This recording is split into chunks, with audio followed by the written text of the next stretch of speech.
Hello, this is StevenJulson. I'm the lead designer of Shadows of Abigail. Thank you for checking in with us once more. Today we're going to be showing you our current progress on our carnival level and our 2 interior levels. So here, once again, Abigail will start in the forest, and we're actually going to be using the forest as the tutorial area for the player. So as you can see, she'll cross the bridge, and here she encounters Mr. Snuggles, who is part mentor character and a huge part of the story. So here he's going to tell her that she needs to use this elephant, which is actually a physics block. It's like a plush toy to help her get over objects. So the player's kind of learning that they're going to get these objects out of the environment to help them navigate. So here you see a floating branch, and currently that's proxy. We're hoping soon we can get like a tree like you see here bent with the tree branch connecting. Here Snuggles will tell her about combat and how to use her slingshot. And that's where she encounters her first enemy, which is a moper. Here you see some of our sleeping trees. One of the things we're thinking about doing with them is having a four-men's choir singing a song, introducing her to the carnival. And here's the current work on our carnival. As you can see, we have the Ferris wheel moving. You have your first enemy, Pudge, here. You caught him picking his butt, and now you are going ahead and dispatching him. So Abigail is heading into the carnival, and now she is encountering these physics blocks, having to move them to progress throughout the level. Some simple combat. This was really arranged, the pacing was arranged to be simple at first, so that the player can kind of get used to the mechanics.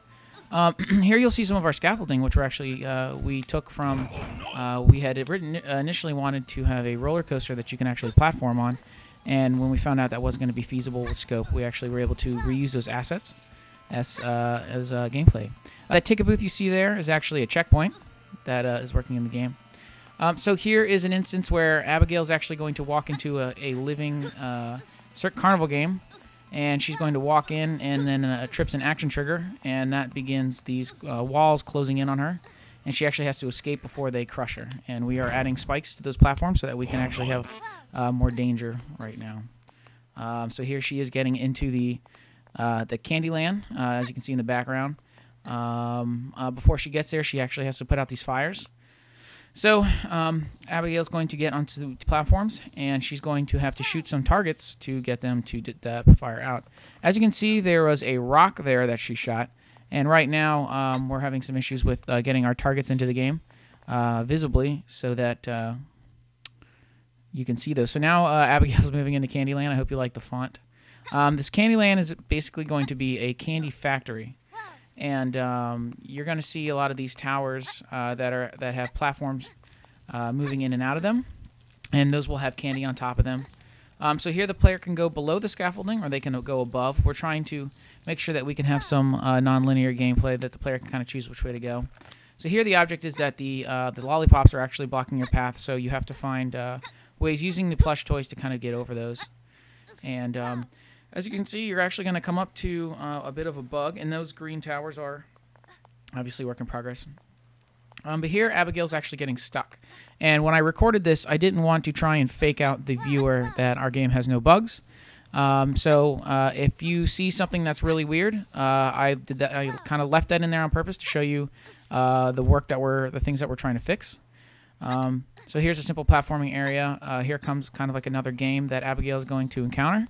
Where as you see, there's a rock on the top left corner up there. That's supposed to be a target. There's actually a hazard trigger set over that, which is not visible right now, something we're working on. She's actually got to get on top of these platforms and actually shoot those to kind of turn off the fire. As you can see, the fires have turned off, and now she can carefully progress away from those spikes out of here. And as you can see right now, her collision box is actually colliding with the scaffolding and the moving platform. So that's something that we're also trying to fix.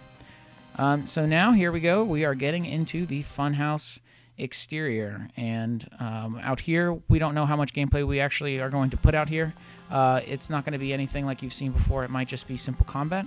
But here she will encounter Snuggles, Mr. Snuggles again, and he's going to basically tell her that she needs to go into the funhouse as part of her journey to get out to leave the carnival. So now we're going to show you some of the work that's being done on the funhouse interior. That's being done by our designer, Micah Brown. And we have some kind of cool moments here, some scripted events with the kind of stars popping out, and as you can hear the voiceover. I'm going to let that play for a bit.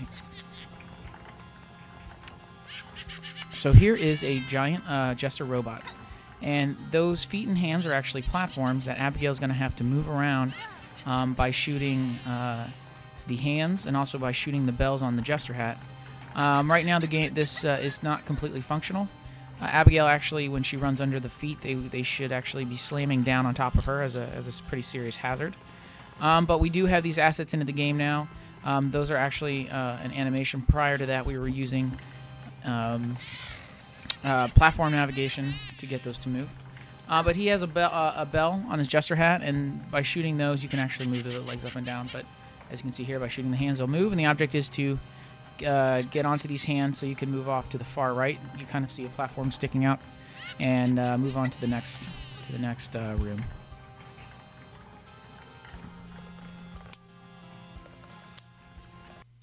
So now we're going to go back outside and leave the funhouse and head into the arcade.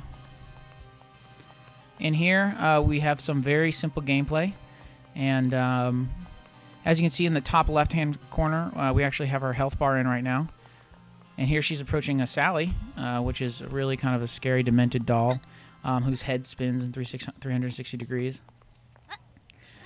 And you can kind of hear some of the sound work that is actually being implemented daily. It's very neat stuff. So here we go into the haunted house exterior, and this is a really interesting area. This, once again, like every other area, has its own sounds and its own original music, which was made by our art lead. And you can see there in the background the haunted house and the windows glowing. And you can see we've hopped over those columns, and those are actually going to be used as platforming areas on the 2D track. And once again, she's going to encounter Mr. Snuggles, who's going to tell her once again that she needs to go into the haunted house in order to escape from the carnival. So we're actually going to go ahead and go into the haunted house interior. And we actually are going to be able to load into these interiors from the exterior. So this is the first room where Abigail's actually going to fall through the floor onto a platform that's going to begin moving. And she's actually going to have to platform her way through this crypt. And this is going to be done by shooting the different triggers in the environment. Once again, those triggers are rock assets, but soon, once we get that working, we can move forward and have targets there. So this crypt will be something where she has to stay onto that platform. We will design it so that she can get out. And once she gets onto the elevator, she's actually going to be exiting into this floor, which is actually going to be in the mouth of a fireplace. And hopefully some of that gameplay you guys will be able to see soon. So thank you so much for checking in with us. This is StevenJulson, and look forward to seeing you next week. Thanks a lot. Bye.